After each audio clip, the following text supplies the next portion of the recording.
Hello, everyone, and welcome to this week's edition of the Geeking Out podcast. I'm the Athletic Geek, and we are continuing our watch along of Marvel's Thor. You mean Got Loki? Marvel's Thor. We got Tabitha and possibly AJ back for Yeah, to he's finish here. watching. I'm here. He's here. He's here. All right. Um, last time we left you at The gas station. we left you at the gas station. You know, you were supposed to pick up the beer, and we were come get you back later. But I don't know if you did that or not. But Thor has been arrested, and we left you at the gas station. The timestamp, the timestamp is 1 hour on the dot and 35 seconds. So if you'd like to watch along with us, go pull Marvel's Thor, not Loki, That's right. on on your Disney Plus. Get to staring at that lovely gas sign and press play now. Also, that SouthwestAirlines.com sign. There's some marketing for you right there. Yeah. I hear things are going great for those guys recently. I don't know. They've been having to cancel flights all over the place. We'll talk about it later because it doesn't have anything to do with this. But Yeah, Southwest is not doing great right now. and that's unfortunate because that's where I like to fly because it's it's affordable and The cheap. people on Southwest would like to fly. They just don't all get to Um, right now, anyway. so that is the. So So now they're kind of explaining everything. With Meow Meow Yes. as she puts it. Good old Darcy. Yeah. I love her. I love her in the shows. I love her in the movies. I think she needs her own show. And in WandaVision. Yes. Well, I said the shows. I've seen WandaVision. That's the one outside of Daredevil. The one Marvel streaming show I have watched all the way through. Fair enough. It was a lot of fun. I like that one too.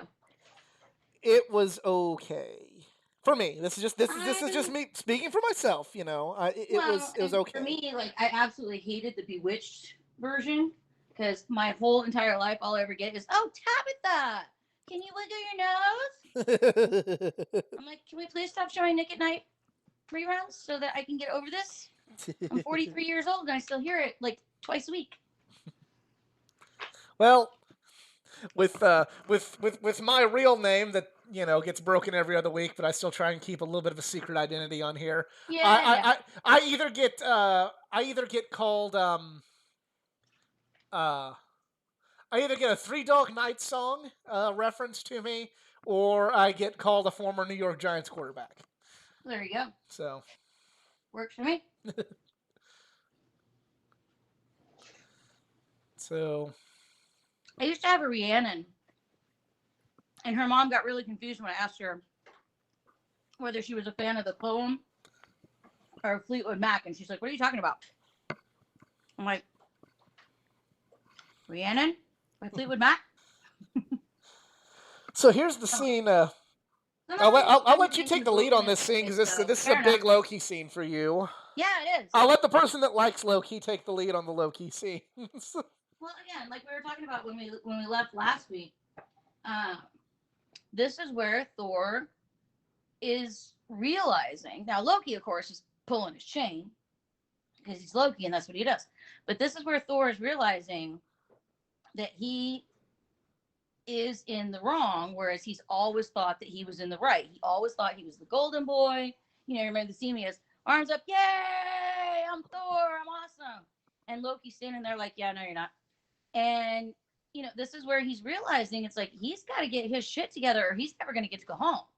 And Loki's saying, "No, it doesn't even matter if you get your shit together. You can't go home. You've screwed up this badly." Right. So he's realizing that he has flaws. He's never understood or cared that he had flaws before because he never thought he had them. He was a great warrior. He was always winning. He was always taking out everybody. He was always doing the right thing. He was always doing the right thing. And all of a sudden, here he is on Earth, stripped of his powers, stripped of his awesome armor. I got to tell you a story about that later off the podcast. And stripped of everything, at his absolute lowest right here, being told by his brother, you can't come home, even though Loki's blind, he doesn't realize that because he still believes in Loki at this point. So he's thinking, all right, well, I'm stuck here because I was a pompous ass, you know? Right. Yeah, And again, Loki, don't like even try. You're not moving that thing. again, I feel bad about this. You know, like I know I got kind of, but it's just I don't know if I feel bad or if it like just what it like. I kind of explained my feelings on all of this Mhm. last week, and it's one of those like part of me sort of just I feel like I should be moved, but I'm not, and I kind of like I don't know why like it just makes me feel okay. I do like this next part. Well, that's why there's so many characters with so Yeah, many different backstories and so many different right. things. Everybody's going to connect with somebody somewhere. I really like this next line coming Mhm. up. Just like it's not even really like a funny line. It's just his delivery and just Mhm. what he says. It's just Oh, he's a wonderful actor. steroids. Mhm. Yeah, Why is something he's a wonderful steroids? actor. And he gets even more hilarious. You know, in the sequel. Mhm. But it's Can like I have my shoe back? yeah, exactly. That might be my favorite Stan cameo. That and when he was Hugh Hefner, but That was a good one. um, it's I just when I think Thor and see all this stuff, I think of all the fun things. And Mhm. here's there's a lot of scenes that are very powerful, but they just don't resonate with me, and I feel bad. I remember before I really got big Okay, into so producing. You go here's ahead. my question: which one of the movies does resonate with you then? What's the character that makes you feel like you get to be a part of the Marvel universe because there's a character like you? Um, well, I would say Spider-Man, but here's I think the MCU Spider-Man movies, and this is where I will not be as nice about it. You can direct your hate at athletic_geek89 on Twitter. Suck. Mhm. So We've usually had it's this discussion Spider. I before. usually connect with Spider-Man, but I do not like these new like I don't know the MCU. The MCU, there's characters that resonate, but like I mean, I guess Captain America. Mhm. You know, I really, I really don't know if they're. I've never had my move to tears moment with the MCU yet. I've had my like this is cool or Captain America Winter Soldier is probably my favorite movie of the MCU, but I've never had like my oh right in the feels moment with the Mhm. MCU. Like um but I just going back to Thor, like I feel really bad because I know how hard the actors are working, and I Mhm. know there's a lot of people that feel that connection. But to me, like we're jumping way ahead of ourselves. But in Ragnarok, like there's Asgard on fire and all of his friends have been killed, and I'm like here going, wow, and I find myself doing the Peter Griffin. Okay, somebody throw a pie. Like this is like I want to laugh again. Like okay, you just saw Hulk's Mhm. penis. I need more of that. Like that's the only thing that resonated with me, and we all have what we have. As far as fandoms. Nobody's right, nobody's wrong for liking anything else. You can Mhm. disagree, but okay, I do love this scene too. Just Hey, because. my college mascot was a Boilermaker, so it's all good. Oh yeah, my cousin actually went to Purdue. Mhm. Um, Me too. I went to I actually got to see the campus and got to see one football game at Mhm. Ross-Ade Stadium. I'm Mhm. Notre Dame Golden Blue through and through, but I do have a soft spot to Purdue. That's the only other Indiana school I will. That's the only other Indiana school that I don't hate because Notre Fair Dame enough. has issue with all of them. Um, Hey, I only went there because the tuition was cheap. can't say that nowadays, I don't think, but I don't like it. I don't hate it. It's just it was cheaper tuition. oh yeah, And it was closer to where I was going to college. That's true too. um, Made us easier to get together and hang out on the weekends. that's cool. Um, but I mean, that's a really good question because like I love the MCU, but I just there's certain parts like I mean I really I just I don't know. I kind of like the. I will say that I'm after watching the two Iron Man movies and Thor and Captain America and of course the build up to Avengers. After before Avengers, I was like, I felt like the MCU was competent. Like I was like, well, these are okay movies. The Avengers I thought was like a good kind of way to finish it off, and I did not think as an audience member that they were just going to keep making the movies. Like I thought, well, they kind of done what they're going to do with these characters, and that's it. And really, all the best stuff came after that. These are looked back upon fondly generally, but Right. all the good movies are years after this for the most part. I'm trying to like the things in comics that kind of get me on the emotional level, to where I like truly feel something. Like I kind of get like a little bit with Captain America, but yet I didn't like Civil War. Everybody loves Civil War, and like that's just not one of mine. Winter Soldier is my favorite of the group. I kind of have some of those like with Winter Soldier, but like I also like Iron Man's cool, but like I don't connect with him. As a matter of fact, I think kind of Tony Stark's a prick, and I don't really. I think you're supposed to think that until Yeah. the very end.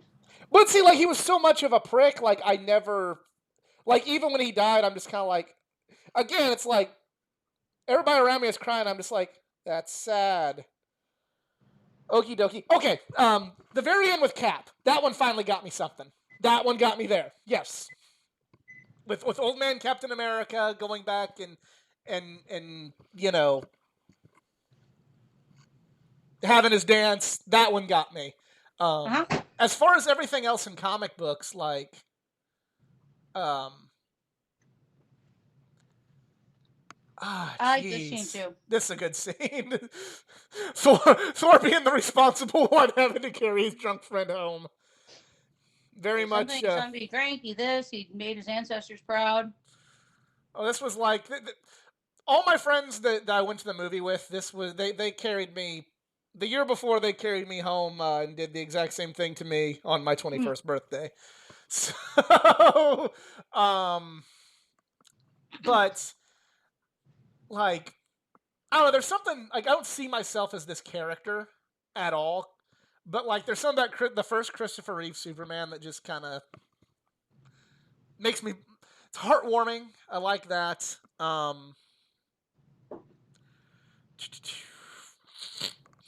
He's a good everyman. Yeah. I can't watch the end of New Frontier without crying with the JFK over the all the images like that is like if you could encapsulate my love of at least DC Remind me comics. to tell you the Darwin Cook story. I would love to hear Darwin Cook's story. I've got a good one. But the end of that movie with that's the encapsulation of why I love DC comics. Mm-hmm. There was a really good run that Jason Aaron had on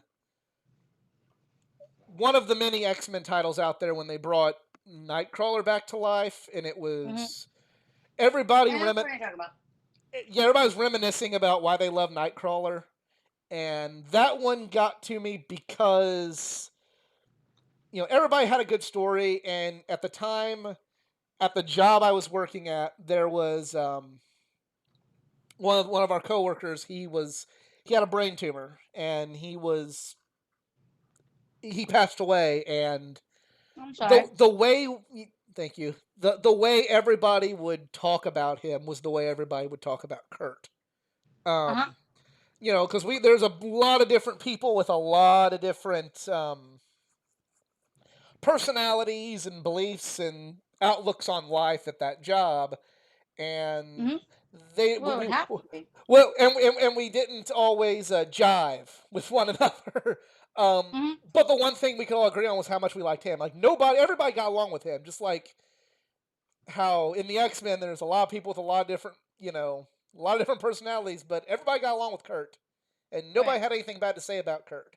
So that resonated with me. And then they changed Kurt's character up, and made everything different than everybody loved about Kurt was gone, and just like, okay, well, I, Mhm. that was fun while it lasted, but yeah. um, but yeah, I guess I just kind of, I don't know, like I feel I feel like almost I'm the black sheep to like the MCU because it was just always nothing more than just fun. Mhm. Um,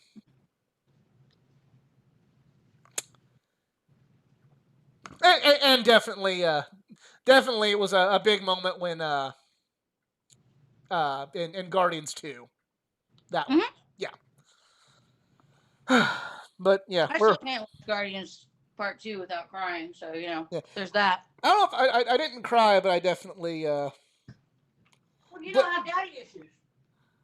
uh Mm.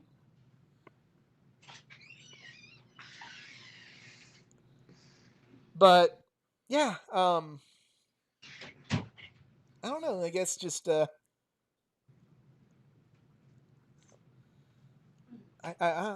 it's just What? it's weird to go back, and now 10 years later when all of this has become this iconic piece of cinematic history, going back, and certain people can go back and watch Casablanca or Citizen Kane and feel it, and you know this is probably my 12th time seeing this movie, and I'm still like,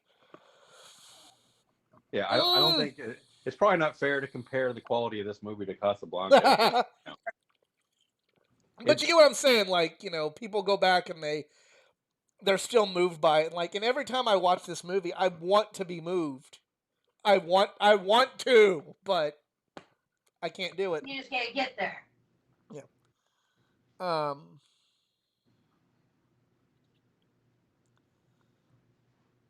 But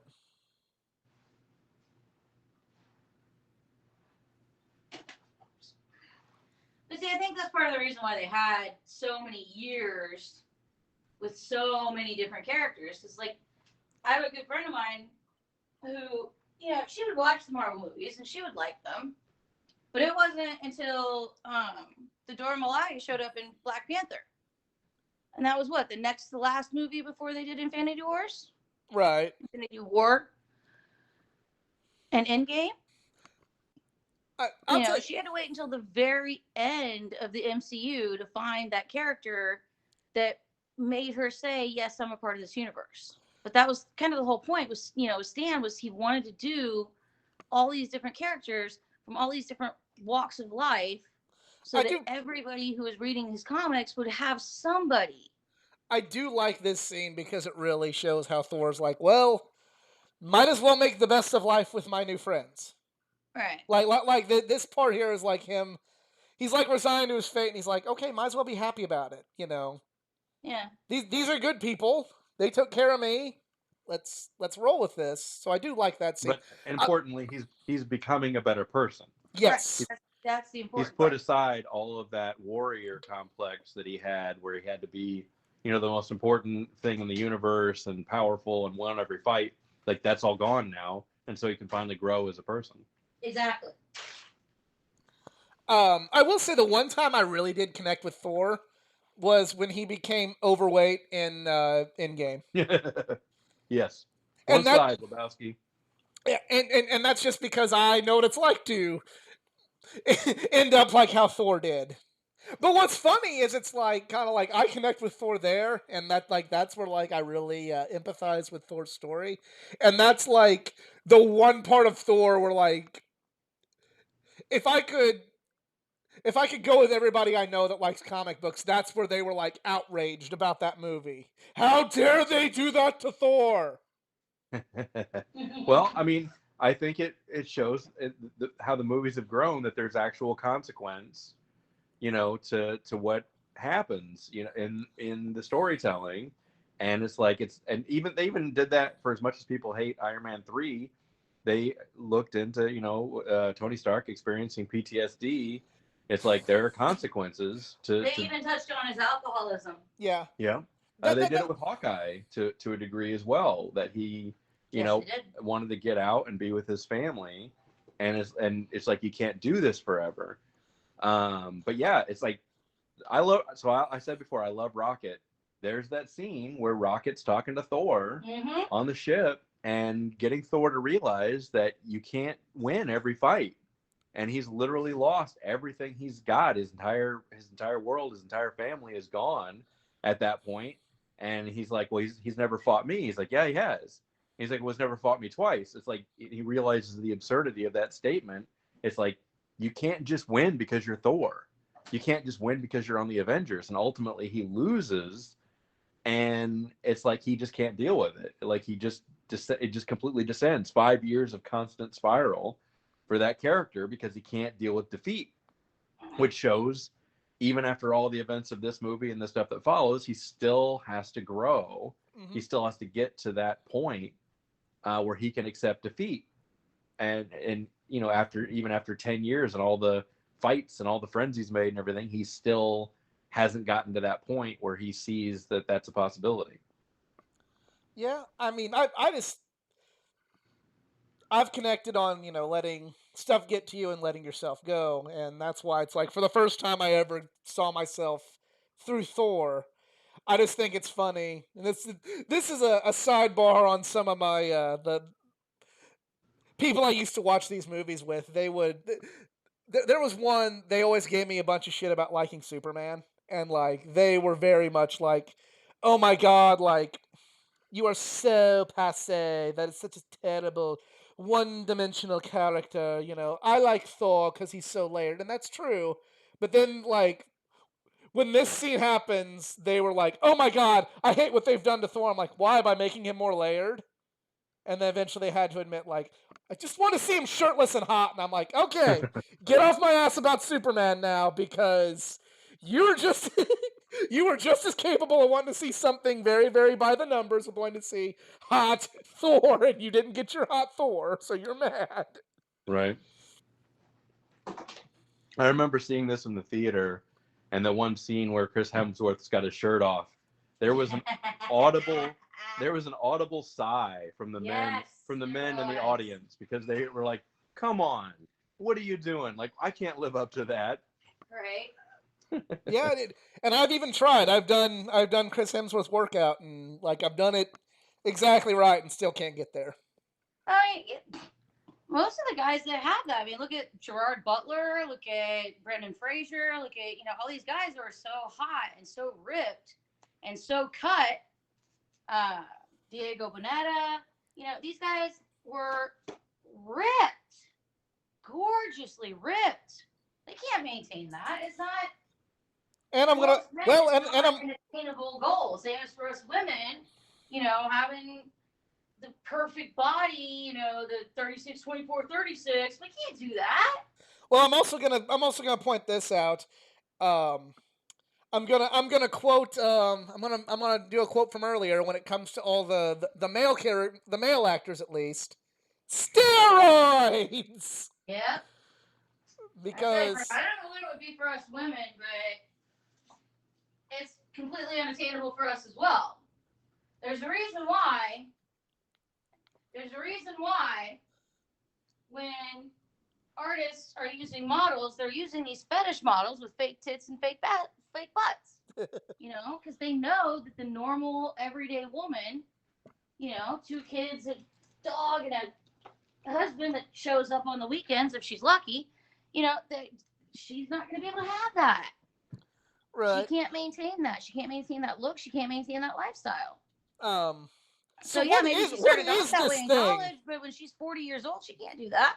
What is that machine even called? What is that thing even called? I don't. That's the Destroyer. Yes. Okay. The Destroyer. Yeah, that's how out of the Thor loop I am. I'll say I always thought this town looked fake.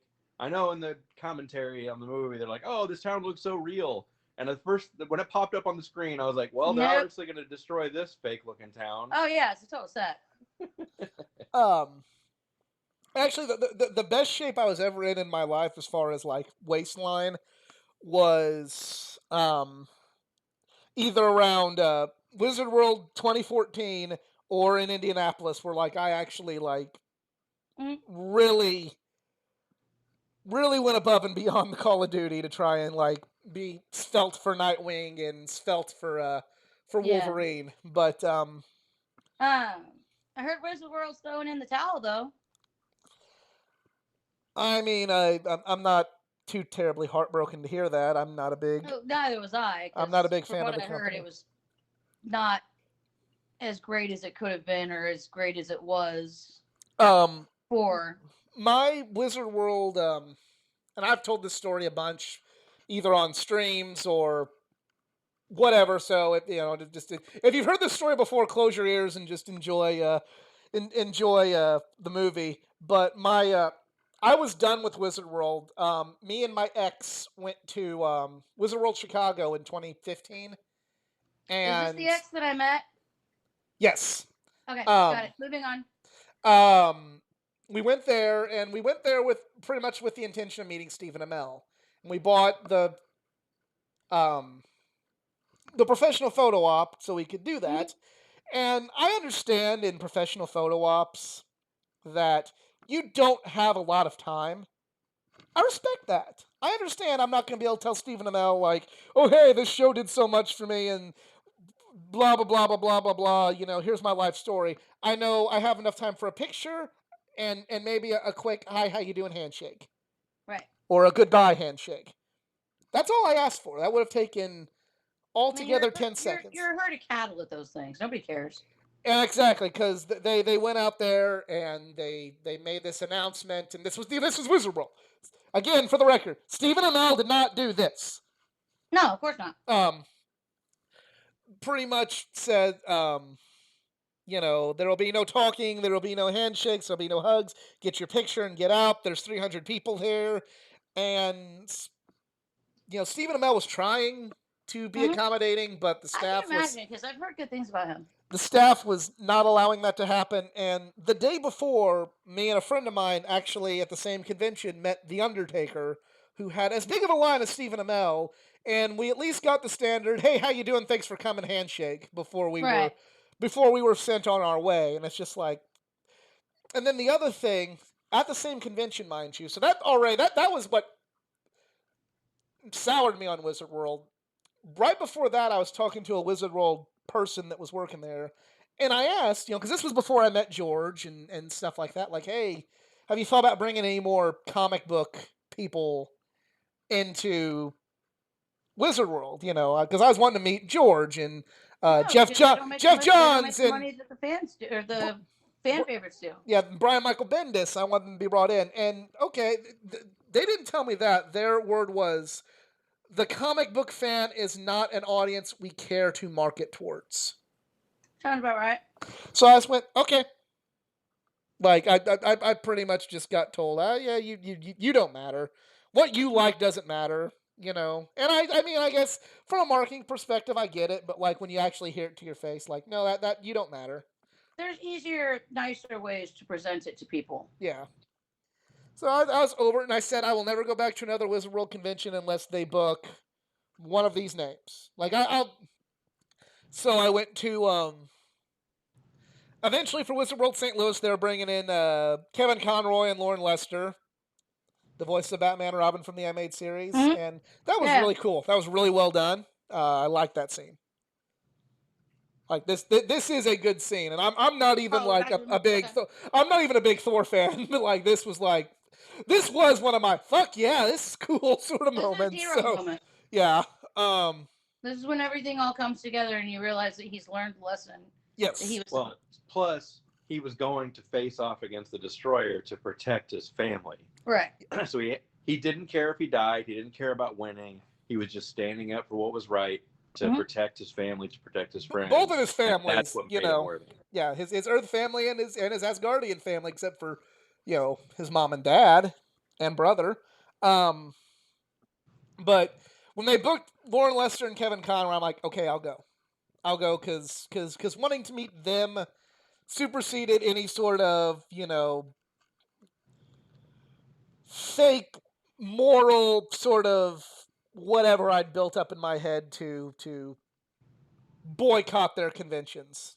So Um, I know it wasn't a good convention, like, and we've talked about this, Tabitha, but like as far as like the balances, I thought Indy did a good job as far as balancing guests, but I wasn't there as a guest, so I Right. don't know.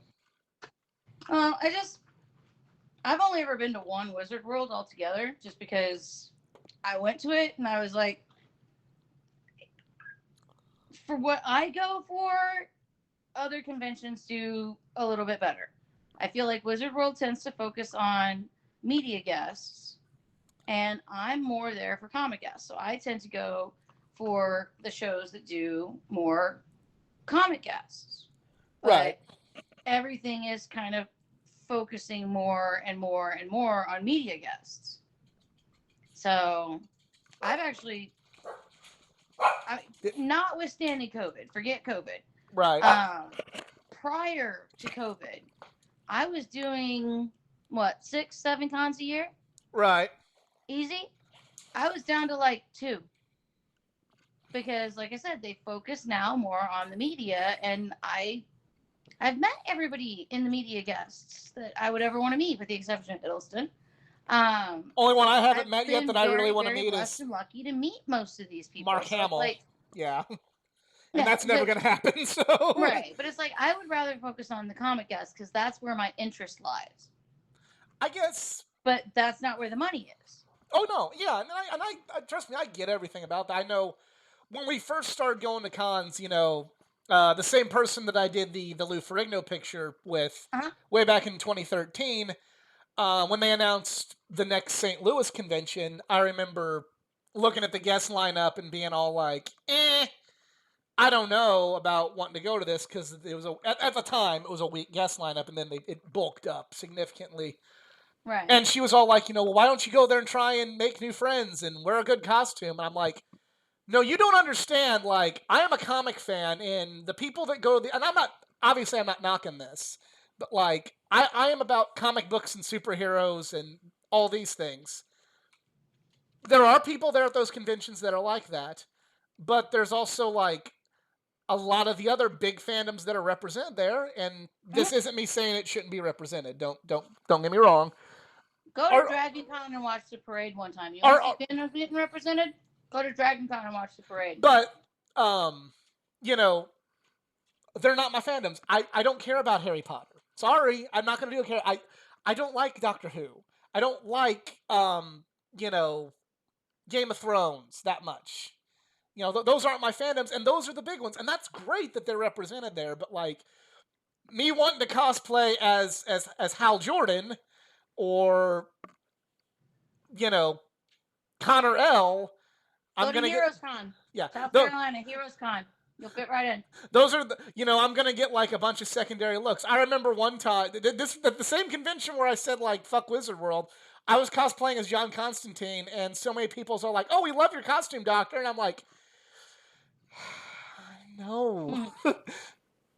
I remember I actually kind of stayed in character and went, "Sorry, love, I ain't no Doctor Who," in my bad British accent. But that was just, you know, I'm all about everybody being represented at a convention, but that's why when I'm planning to go to a Comic Con, I gotta have something there I want to see. I'm not about going to a convention, especially one that I gotta drive to wear a costume and hang out, because there's about a 1% chance I'm gonna make a friend with that costume. Mm-hmm. So I gotta at least be willing to stand in line and go, "Oh, she's cool. He's cool. I remember that. I remember them." You know. My thing is, I don't like all of these so-called professional cosplayers getting boots. Thank you. Like, you're this not. This is a badass scene for Loki. Is the Loki fan? I can appreciate Loki in this scene. Or I'm saying that as you as a Loki fan. I'm not the world's biggest Loki fan. So. Right. But no, I'm saying, I'm not going to name names because I don't want to get called out. Right. But you have these people who are quote unquote professional cosplayers. And yeah, it's an art form. Don't get me wrong. They look wonderful. They look fantastic. it's beautiful what they're doing, but do they deserve their own table at a convention? Just because they can dedicate more of their time to creating their costumes than, say, somebody like me. To me, just what irritates me about quote unquote professional cosplayers is, I mean, it's their right to do whatever they want. I want to say that Right. for the record. But hey, awesome, whatever costume. Can I take a picture? That'll be $10. No, fuck you, because that person over there. Expensive. Yeah, I know that costume's expensive, but that person over there probably put a lot of time and effort into their costume too. And not only are we going to take a picture for free, we're going to talk about how cool the character is. Mm-hmm. And you probably don't even know what that is. You just know that your butt looks good in it. Mm-hmm. Or your arms look good in it. So, well, we did for a while with Hero Initiative have groups that would come out, and they would take the pictures for free, but they did ask, hey, we're here trying to raise money for this charity. Can you throw $5 in the bucket? And that's if the person fine. said, yeah, awesome, we have $5. If they said, no, I just wanted the picture of your costume. Okay, thanks. Take the brochure so you know what we're all about. Yeah, there's a difference between asking for a donation because you're there for a good cause, and then, hey, give me money because I'm attractive in my costume. I don't really like that sort of thing. I'm not attractive in any of my costumes, but if you want to give me money, I'll take it. Don't say that now. AJ, I told AJ one year, it's so funny. I did a kissing booth. I had to kiss 4 different guys, and they each threw $20 into the bucket, and he was like, nice. And what's funny is we have a friend, and I'm not naming names. We have a friend that you can see in the background of one of the pictures, staring at me, doing the side eye. And I'm like, AJ doesn't care as long as I'm getting paid. And I came home and I told him, hey, you know what? I had a 30-minute kissing booth, and I kissed 4 different guys, and I made $100 for Hero. And he's like, then why didn't you make it an hour?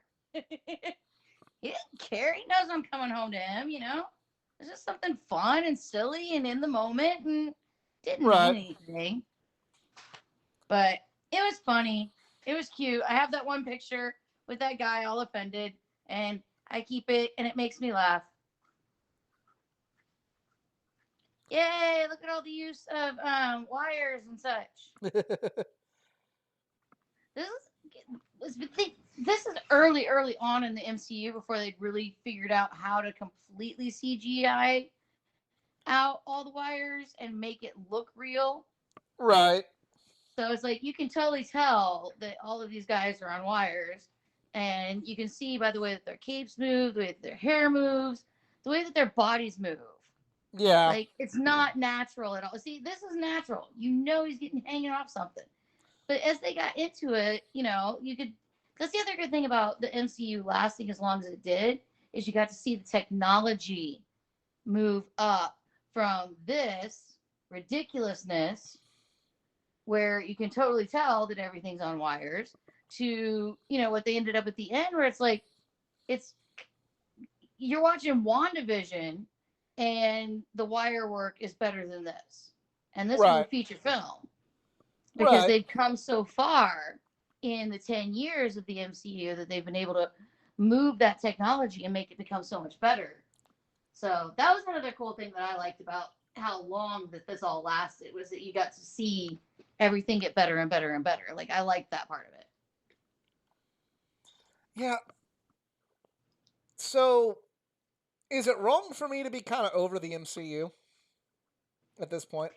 I mean, I feel like they've told their main story at this point. There's a couple of the movies that I'm looking forward to just because we haven't seen them yet. Eternals. We haven't gotten to see them on the big screen yet. So I'm looking forward to their story, but I don't know that it's necessarily going to continue moving things on. Now, I might be wrong. I might have to eat my words another 10 years from now. Right.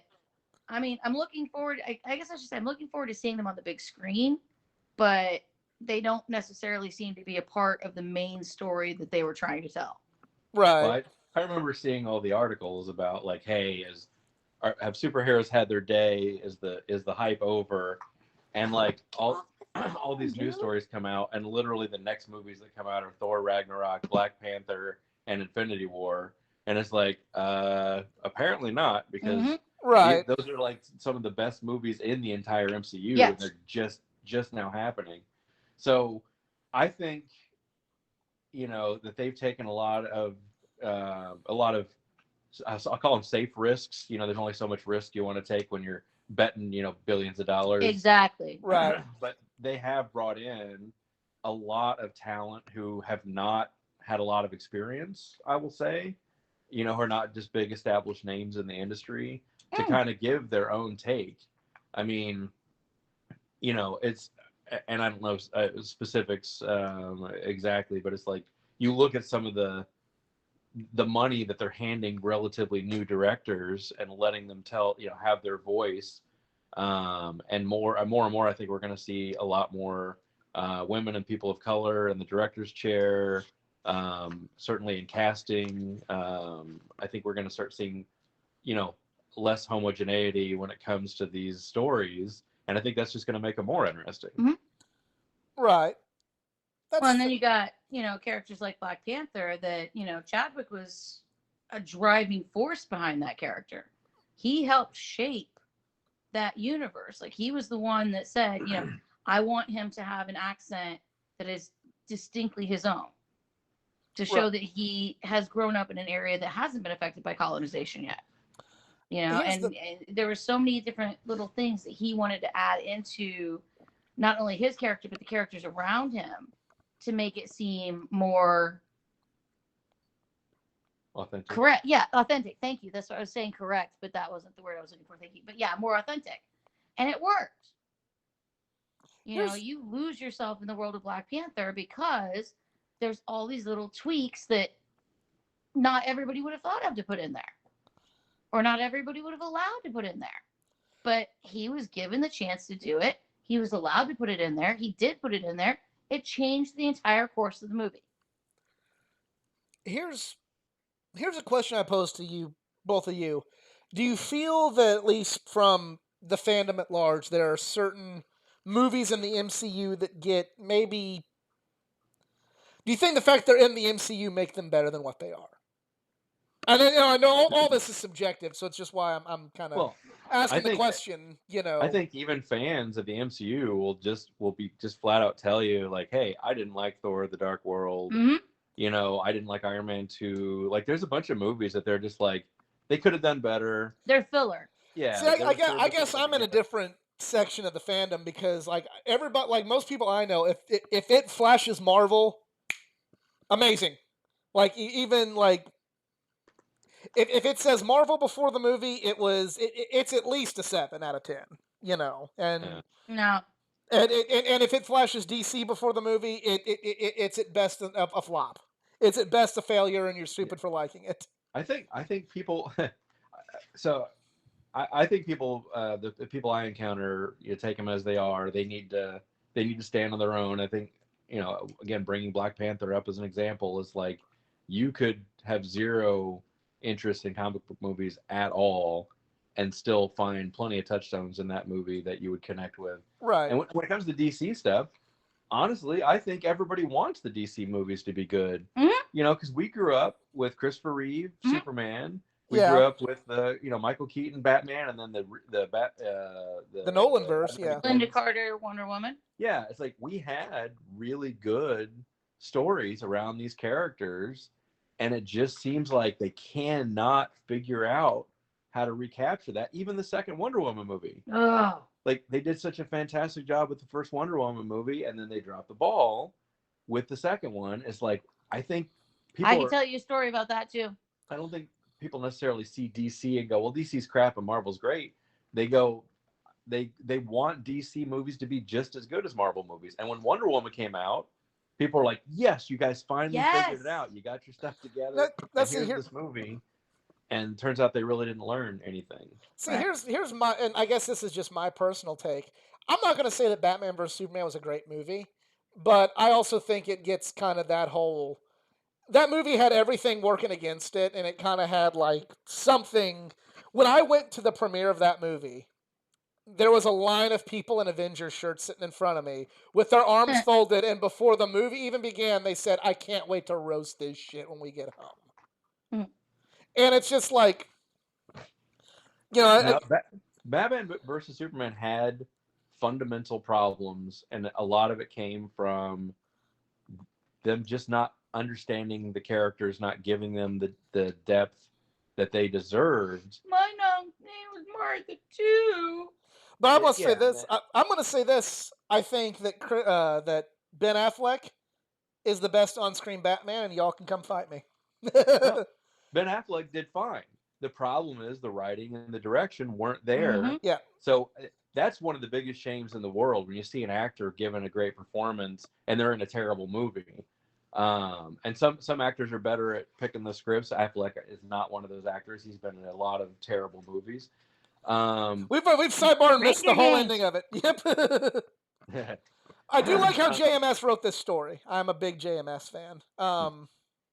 But But Affleck was the bomb in Phantoms, yo. well, I'm gonna say like because I love like he played the Frank Miller Dark Knight Returns. Yes. My last fuck has been given Batman perfectly, and it's just a shame that while I think. I guess it's kind of going back to the original point of like, there's the shine of Marvel. I think that movie was every bit as good as, I think it was every bit as good as, or better than Iron Man 3, Iron Man 2, Thor: The Dark World, Captain Marvel, both of the Spider-Man movies. I think it was every bit as good as all of them, but the fact that it's not in the MCU. Captain Marvel was very off pace, but it was there to prove a point. So I'll give it a little bit of a pass. I didn't. I think with I Batman wasn't a versus huge Superman, fan, but it wasn't for me. That I wasn't a huge fan either, but I understood what it was trying to give to the MCU. I get. I understand the role. Just kind of just trying to actually look at things objectively. I'm like, yeah, I can't like say it's great and then shit on this other movie. I just said I can Oh appreciate no. the grace of the universe. I'm talking about like just as a my personal opinion. I'm not saying that you were. I'm just saying in general. Like I can't overrate this movie and be fair to other people or be fair to the other movies that I've seen. You know what I mean? But yeah, it's just I don't know. DC was behind the 8 ball, but I still think there's so many movies they had that were very, very well done that just don't get any love because they're in the DC universe and that's shit. And then here's these Marvel movies that like, okay, yeah, at the end of the day they're just fun popcorn flicks, but it's like, oh my god, this was in the classic MCU, I've gone into every DC movie wanting it to be good. Yep. I loved Shazam. Oh, thank you. Yeah, that one was fun. That's a wonderful movie all the way around. Like no caveats or anything like that. I can't wait till the next one comes out. I loved Wonder Woman. Mm-hmm. I hated 84. The issue, when you run into the movies that have Superman in them, number one, you get like a Mark Miller Batman, but then you've got a dark and brooding Superman, where Mark Miller Batman needs to be playing off the Boy Scout, the exactly, Sunshine Superman, and he's playing up against a dark, broody character who hates the fact that he's got powers, whose dad told him to let a school bus full of children die to protect a secret. Amen. Yeah. So you're coming off of Superman not being a likable character at all, and he's supposed to be the one who fights in the light. He's supposed to be, like I said, the Boy Scout. Yep. And he's not. So he's supposed to be the cornerstone of the whole JLA. And when you don't have him to rely on, and nothing against Henry Cavill. Henry Cavill's he's doing a good job as best he can, but yeah. Yeah, again, so going back to that, he's doing what he's being told to do by the director. But it's like, that's not what Superman is meant to be. Superman's not going to let, he's not going to have a fight in the middle of town, where people are dying, and he could do something about it. He could draw the fight away. Yep. It's funny you mentioned all of this because, I mentioned, the person I knew earlier who you know, sometimes looks at the fact that I am a Superman fan. It's kind of like, well, I need to sophisticate my tastes a little bit more. Hey, you Um, like what you like, man. but one of the things that they always point to is why they don't like Superman is like, okay, that's too goody two shoes. That's a there's no such thing as a light character in today's world, so therefore it just shouldn't exist. It's not 1955 anymore. Superman needs to go away, and it's funny you mentioned that because I feel like when they made the we have not talked about Thor a whole lot, but it all makes sense here. Um, I feel like they made that character darker because you hear so many people say that, and maybe they're like, "Hey, we can't have Christopher Reeve and a Christopher Yeah. Reeve type of Superman anymore. We got to make it dark, and we got to give him problems, and we got to give him Right. this, and Yeah. we got to do Yes. this, and like because this person says it's unsophisticated to like Christopher Reeve, and then they execute it, and it's like, turns out maybe they should have had him play like Christopher Reeve a little bit. Mhm. Yeah. Well, the fact that they were able to make Captain America work and they couldn't make Superman work, right? Two characters who are like the kind of the symbol of, they got the red, white, and blue. They're the symbol of optimism and all this kind of stuff. Captain America, he's got problems he struggles through. At the end of the day, he's probably the most likable Right. character. He earns it every movie he's in. He has to earn his way all Yep. the way till his final scene. He earned everything he had, and Right. literally Superman is mad that he has powers, Mhm. and it's Yeah. like that's not what you do to that character to humanize him. That's Yeah. the opposite of what you do to humanize him. You know how you humanize Superman? This is going to be I'm going to get a lot of shit for this. You do like what he did in Smallville. That's like Yep. one of the things they did. Good, bad, or indifferent. There's a few things they did right in that show, and that's one of Mhm. them. Yep, we watched all 10 seasons of Smallville. Yes, we Yeah. did. I have no issue at all with how they handled that character. Um, Some of the side characters, yes. Yeah, yeah, exactly. we hated Lana Lang, but we liked Oh. we liked a lot of other stuff. I hate Lana Lang now. When I was 12 years old watching that show, I liked Lana Lang a little bit. Oh my god, you're such a baby.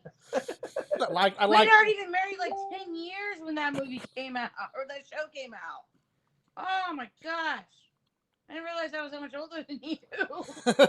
But yeah, so I want to apologize now to all the people wanting Thor, but this is the tangent that we were all going to go on. So It all works, right? to bring this back to Thor, where we've gone off on about Yeah, we're almost 1,000 to one of them. the end of the credits here. Yeah. What did you think walking out of the theaters watching this movie then, and now getting to relive this? Oh, hey, Louise Simonson on there. That's pretty cool. I didn't. And Sabushima, cool. You want compare 10 years ago walking out of the movie theater after seeing Thor to now 10 years later getting to relive this with so much other, Well, everything. Again, this was my first mature exposure to Thor. That wasn't, the silly 70s and 80s Thor with the silly, pink scooter, or, what do you look like when he was on the Hulk?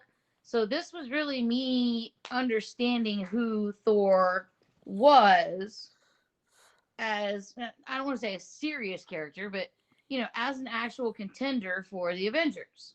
Right.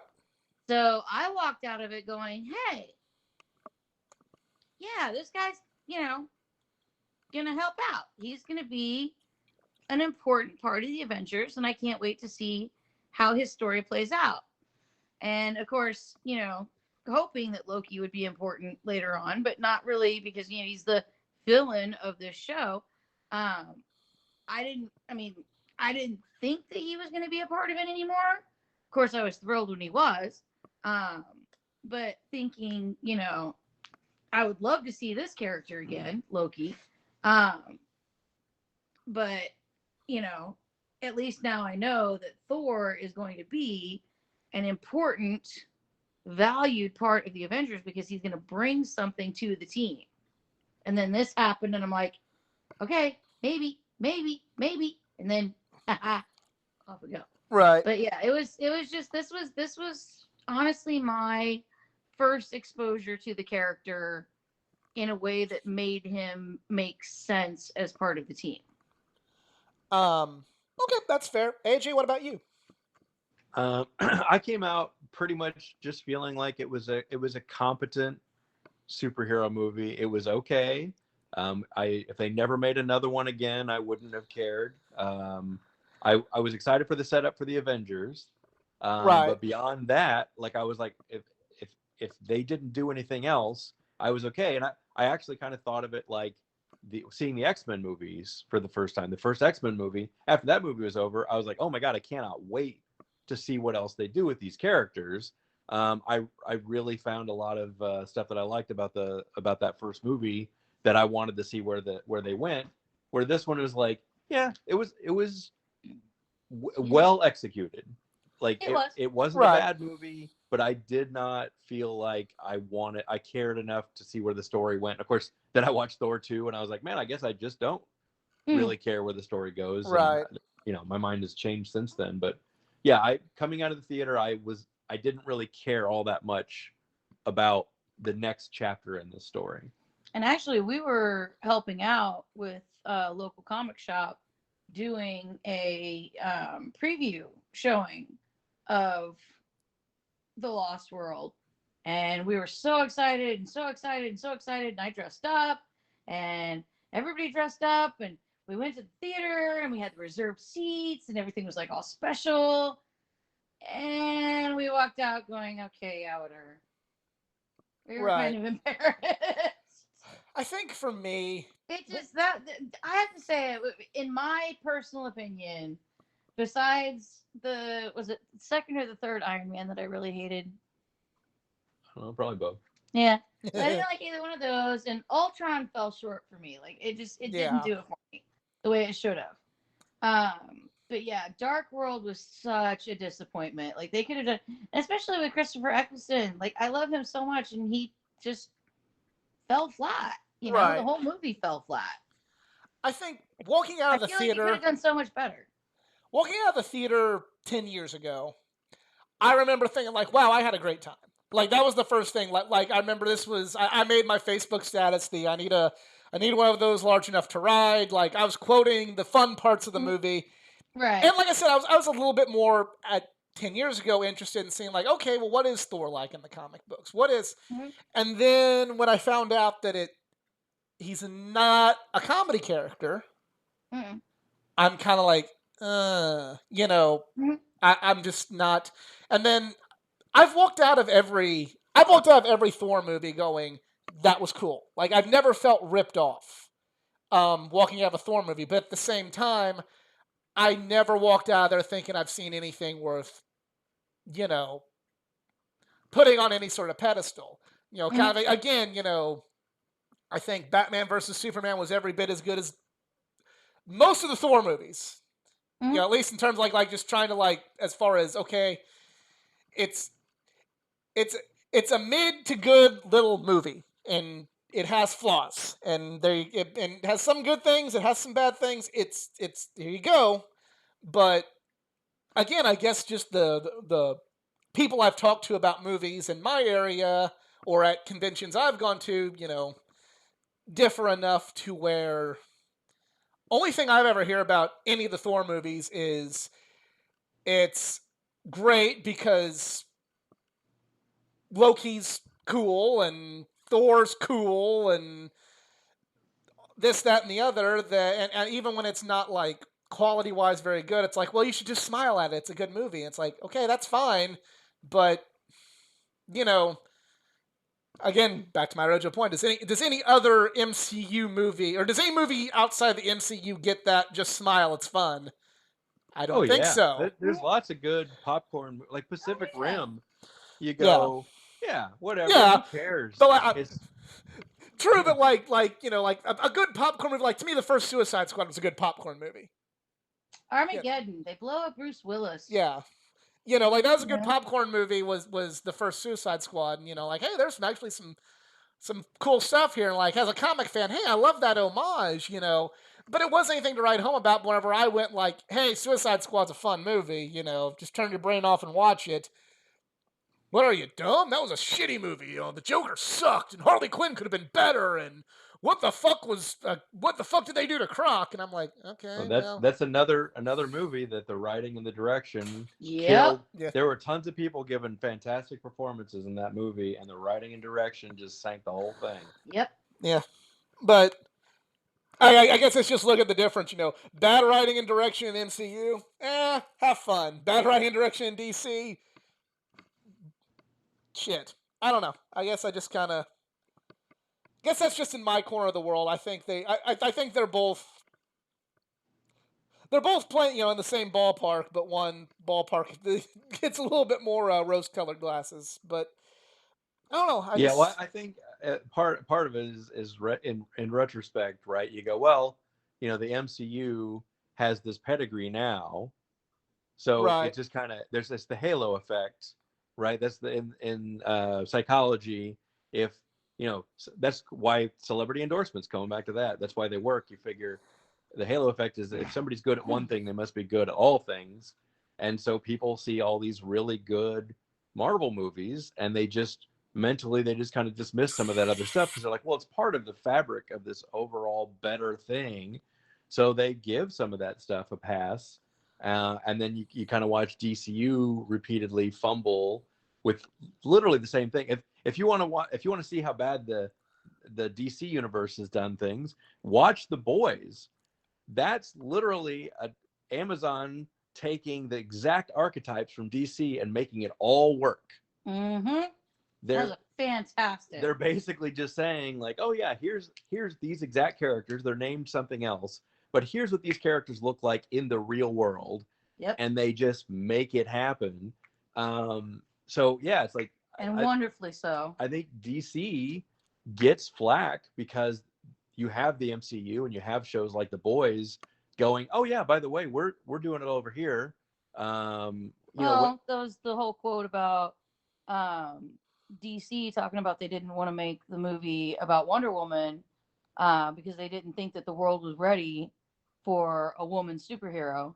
And Marvel was like, oh, well, fuck you. Here's a raccoon in a tree. Yeah. It's like, we don't care. We're going to make what we've got. And what we've got is a raccoon in a tree. So we're going to make it and you're going to like it. And we did. Right. And then they finally let Patty Jenkins take the helm to do Wonder Woman. And then they got really mad because that was their highest grossing movie. And the only one that really didn't suck. That's unfair to Shazam, but I see what you're saying. Okay. Well, Shazam, I don't. Well, Shazam was after that, though. True. Yeah, there you go. In the context of the Wonder Woman JLA movie. Okay. I thought you were saying I thought you were talking about like all the movies. I'm like, well, Shazam. That's you gotta send some love to Shazam. Yeah, but well, as AJ just pointed out, Shazam came after. Up until Wonder Woman, the DC movies were not anything to write home about.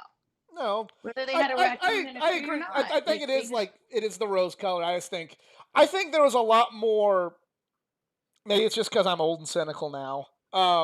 There was a lot more mid-row movies from DC and Marvel in this whole boom that when I go back and watch them now, I'm like, hey, maybe that really, when you're not in the theater and excited about a new MCU movie, maybe it really wasn't as good. But now it's like, now I realize that. And I don't know, maybe it's just. Yeah. Well, I don't know. Who would have thought watching this movie that anybody would give a damn about Jeremy Renner as Hawkeye? Right. That's true. And all of a sudden, and he was nothing in this movie. He was a nothing character. Yep. He really didn't have that much. If you didn't know who he was, you wouldn't have even recognized him. Yeah, exactly. He didn't really have that much to add to the Avengers. He was there. Speaking of Saturday Night Live, there was a whole skit about, he's standing on the side of the building, and he's like, well, I'm out of arrows, guys, so bye. Right. Because it's like, I can't do anything to help you. I don't have any superpowers, and I'm out of arrows, so bye. But now he's a beloved character. He's continued to come through in the pinch in multiple occasions through the movies, and he's about to have his own dang show. With Echo. So it's like, you watch this movie and you're like, why even have Hawkeye? Like, what's the point of him even being in here other than to make you have him in the Avengers movie? He served no purpose whatsoever.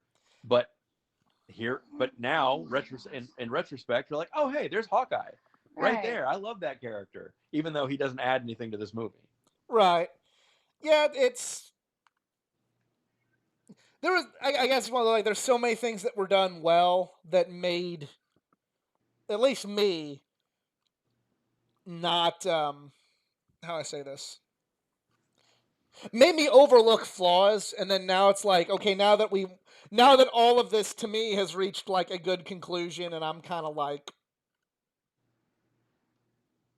Can the second chapter hold up to the first? I'm not even gonna say can it. I'll tell you the answer in my opinion. No, like nothing I have seen since Endgame has been like it's been kind of middle of the. It's like now I see it as middle of the road, see it as popcorn flick, see it as just kind of like, okay, that was very very good. Nothing has grabbed me like that. Yeah, I think it's probably next to impossible to have the cultural phenomenon that was Infinity War Endgame, like wrapping up this entire 20 movie arc, Right. one tie a big bow on it and have this big shared experience.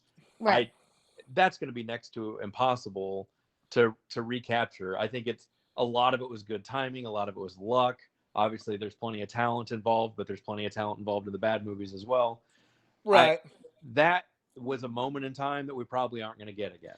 But that doesn't mean we're not going to have good or outstanding comic book movies for the next 10 or 20 years.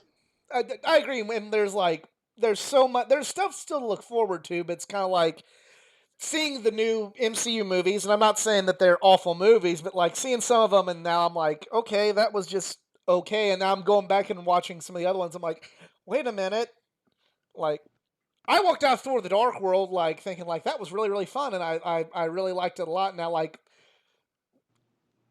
about a year ago, I went back and rewatched it because I was bored during COVID. I'm like, now that other than Stan Lee wanting his shoe back, it really wasn't, and Loki turning into Captain America really wasn't even that funny, No, it was filler. It was not Yeah. a great movie. It didn't really do anything for anybody. And it's like now with the rest of the MCU kind of like not able to live up to that standard, I'm going back and relooking at the MCU as like, okay, well, that was a fun stop yap in 2013. Yeah, I don't know. I mean, it's we can only ever look back on the movies, but I think we still have some follow-ups. We still have the third Guardians of the Galaxy. We have the next Black Panther coming. That's gonna add context. Again, I think Infinity War and Endgame added value, just like Rogue One. I feel like watching Rogue One makes A New Hope feel like a better movie. Yes. Because you understand the stakes. I think that exact same thing happened with Infinity War and Endgame, is like all of this stuff that we didn't really care about suddenly has meaning. Mm-hmm. And that's probably part of the reason why people go back and look at this stuff more fondly, because they're like, hey, it's like, yeah, this movie wasn't great, but this really important thing happened in this movie that pays off 10 years later, Right. another 15 movies later, and that's actually an important thing to happen. Right. You and I have had that discussion about Rogue One many times, about how important it is to the Star Wars story, even though it's not a part of any of the trilogies. It's still, even as a standalone, it's so important because it lays so much groundwork for the trilogies. Yeah, which is the opposite of what Solo did. Right. So Solo was a movie to just literally explain every offhand comment that had ever been made about Han Solo. And not that it's a bad movie. I think that's a movie. No, you can go ahead and say it's a bad movie. I think that's a movie that's better on a rewatch. Yeah. I came out of the theater being kind of disappointed about Solo, and I've watched it a couple times since then. And I think it's Go ahead. It doesn't need to exist. That's its biggest problem. There's no reason for Solo the movie to exist. If you take that away, it's a decent movie. I'd say other than Rogue One, I have not enjoyed it's Donald anything. Glover, I'll take it. I have not enjoyed anything from the new Star Wars in the slightest. I mean, I Oh, have to even say, like, I've been Star Wars has been part of my life my entire life, and yeah, Rogue One is the one that really touched me and yeah, made me realize like AJ said, the stakes that they were under to get those plans. Oh, where did my cat go? right, Um, yeah, what the stakes were for them to get the plans to Leia and to the rebels to get everything taken care of. They all literally died. Spoiler alert. yeah, Um, but yeah, it's like they all were willing to put their lives on the line because they believed in that mission so strongly. And it goes from being, campy 70s sci-fi horror, not sci-fi horror, space sci-fi opera. space opera into something that actually has a gravitas to it because people have literally died to get them this information. And now they're trying to get that information to the next people that need it to get it done and get it taken care of and get rid of this Death Star. And it's like, so like I said, you go from it being like campy, cheesy to wow, they're doing this to honor the people that died to get it to them. right, It just changes the whole narrative of A New Hope to me. right. I mean, it's that part. That one, I don't know, I'm just not a fan. Sometimes, last point I'm making, like where I mentioned, hey, there, as long as there's a creative idea, and as long, or maybe more importantly, at least in the eyes of the directors, there's a dollar to be made. We're gonna have more Star Wars movies. We're gonna have more MCU movies. We're gonna have DC movies, despite people not always having the kindest thing to say. But I guess for me, you know, the MCU's wrapped up, and nothing's ever gonna live up to it. So I'm kind of like, I would be content just from the fan side of things. Like, if it just ended there, I'd be okay. I was perfectly content, with Star Wars just being over. Like, over with Return of the Jedi, at least in terms of the story. Okay, give us the prequels, some other standalone stories, cool, but like, I was content with it just being over, and that's never Well, going and to that change. that But that's a conversation I've had with a number of people. They're like, oh yeah, it's like one of the things I like to say is the only people who don't like Star Wars movies is Star Wars fans Mm-hmm. right, because they have a lot. They're the ones that are most vocal with the negative things where other people may enjoy those. right, And what I will tell those people is like, well, you might not be a Star Wars fan anymore. You are a fan of three movies.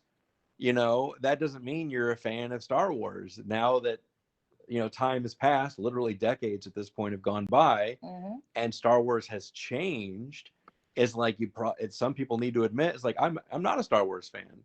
I liked some of the movies, but most of the movies I didn't. So if you didn't like most of the movies in that franchise, or the side stories and everything else, the Mandalorian, whatever, if you can't get behind that stuff, it's like, well, Star Wars isn't for you anymore. Like right. you got to give that up. You can't call yourself a Star Wars fan and hate 80% of the content from the franchise. Or at Yep. least, say, or at least specify. You a Star Wars fan? I like the original trilogy.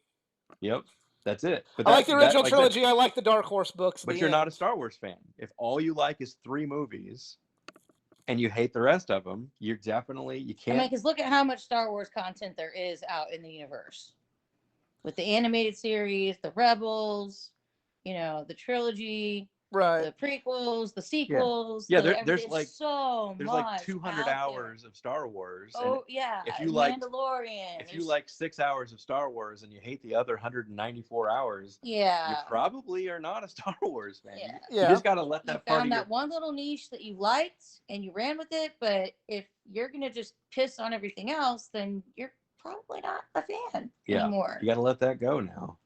Yeah. I mean, So it is what it anyway, is. we I got mean, way off tangent on that well, one, yeah, but that's it. yeah. But I So mean, it's just that. do we have That's anything we want to close up with on no. Just that's kind of Thor? that's Thank kind of you. where we're at. Thor. There was Thor, For and some reason, I had True Romance stuck in my head. Why did I have True? We didn't watch True Romance. What? yeah. Oh, I've my never even brain's seen not that working. movie, I'm tired. but yeah, it's the fandom's weird right now, and it's kind of unfortunately getting more and more gate-kept and toxic. So I appreciate the fact that we can have differences of opinions on things and have a civil conversation and not be told that you're an asshole or you're a dumbass. So that's the Mm. coolest thing about this podcast. I know AJ and Tabitha have charities and websites to promote. So I give you guys the floor before we Uh, wrap it up. all right. Well, as for me, as always, I am here for Hero Initiative, heroinitiative.org. We are a 401c federally chartered charity that raises money for comic creators in need, mostly Gold and Silver Age creators, but we do also help out some of our current creators whenever they need it. We help out financially, we help out with rent, we help out with groceries, hospital bills, anything that we can do to help get these guys back on their feet and get them back into work. Or unfortunately, if they've passed and they need help with their final expenses, we do help the families with that. But yeah, we're the only federally recognized charity that does anything like that. So heroinitiative.org is the charity that I am representing. So I'd love it if you give us a check out. We do the 100 books usually about once a year. So whenever we hit a 100th issue of a book, we send out sketch covers to the different artists. They'll bring them back to us, and we will auction off the originals. If you're interested in original art, if you'd rather just have a collection, we do take all of them, we scan them in, and we print a book with all of the artwork that we receive from everybody, and we sell that at a significant discount. Those books are usually about $20, but you get over 100 different pieces of artwork, printed artwork, not original. So that's kind of something that we're going on right now. Obviously, with COVID, things have changed a little bit. So if you do want to support us, we super do appreciate it. And you can do it through the website again, heroinitiative.org. There'll be a section there for donate or for volunteers. We're not necessarily taking volunteers right now because of the COVID and not necessarily going to conventions anymore right now. But once we get back opened up again, we will be looking for some volunteers. So just keep an eye on our website, and we would appreciate having you check us out. And if you got an extra $5, we're gonna make it work for you. Okay, we're gonna help out somebody that you care about. And AJ, I know I just found out you're working on some stuff. Yeah. So I run 8-Bit Horse, and that's just 8bithorse.com, which is basically just a website that's dedicated to 2D video games. Some classic stuff, but a lot of it from new indie developers that are putting out new games that are kind of like the old 8 and 16-bit classics, and then some completely just new and original stuff that has never existed before. And so we're at 8bithorse.com and also 2dradar.com, which is our website for kind of showcasing all the new stuff that's under development. So if you want to kind of, check out that page and see some of your favorite developers or some genres you might be interested in, and we try to keep that up to date with what their expected release dates are going to be in the platforms, so people can check that out. And then Mommy's Best Games is a studio that I do writing for. That's a small indie studio that develops 2D games. That's part of how I have a 2D gaming website. We'll talk about that more when you and I talk next time. Absolutely. But we put out just within the past year, we put out director's cuts of all of our old releases. So Weapon of Choice DX, Shoot One Up DX, Explosion Aid DX. We also just released Pig Eat Ball, which is on PlayStation, Xbox, Switch, PC. And we did Serious Sam Double D, which is a side-scrolling run and gun, like Contra style in the Serious Sam universe. So a bunch of cool things. Mommy's Best Games is that company. Awesome. And yeah, definitely check all of that out. And if you enjoyed, please like, share, subscribe for more content all around the geek sphere. Not just we talk about comic books, but we talk about pro wrestling, gaming, anime, all things geek culture. If you'd like to help this channel out financially, I'm on Patreon, patreon.com/athleticgeeka9. And I'm on social media, Facebook.com/athleticgeeka9, Twitter, athletic_geeka9, Instagram, athleticgeeka9. On Twitter, if you want to tell me how wrong I am about everything I've said, that's where you can direct your hate mail. But I want to thank you all for checking this out, and we'll see you next time.